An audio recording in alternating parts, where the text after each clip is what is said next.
رێبەرتی jî got rojava ji bo min xeta sor e. Ev xwastin rastî jî sabûtakirina pêvajoya aşîtî û demokrasî ku rêber Apo rêbertî dest pê kiriye, vê sabûta bikin. Wê hewildanê wî, berxwedanê wî ku rastî jî di Tirkiyeyê de ev aşîtî pêk were, ev demokrasî pêk were, helbet ew aşîtî û demokrasî li ser Sûriyê jî dike, li ser Iraqê jî dike, li ser Îranê jî dike, li ser tevahî cîhanê jî dike. Rêbertî gelekî kedekî mezin da û dide ku rastî jî parastana van destkeftiyan bike.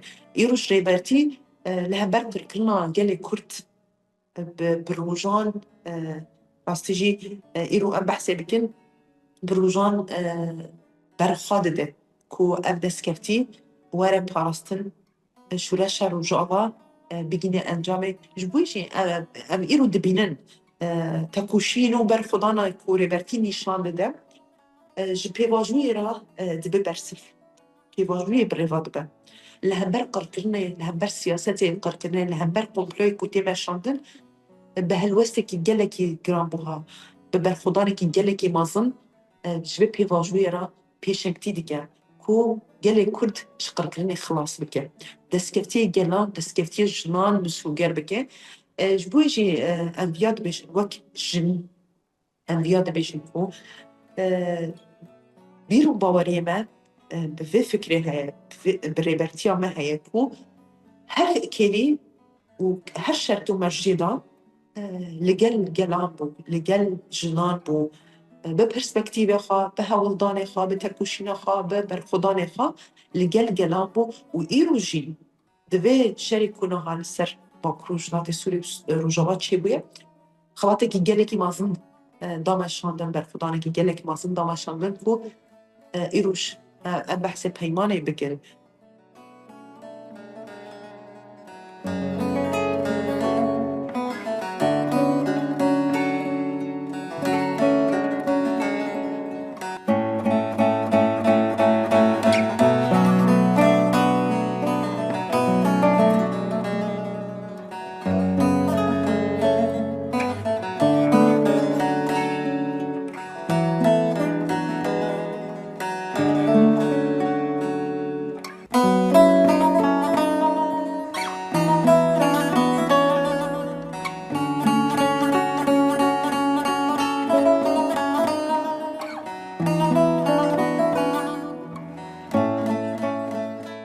Ji ber ku rêbertî viya dizane, viya dibêje şerekî li hember gelê Kurd, yanî li hember mirovatiyê giştî ye. Ev şerê ku li ser Rojava û Bakurê Jilatê Sûriyê çêbû, Sûriye ber bi tehlûkeyekî mezin ve dibir eger nehatibe rawestandin.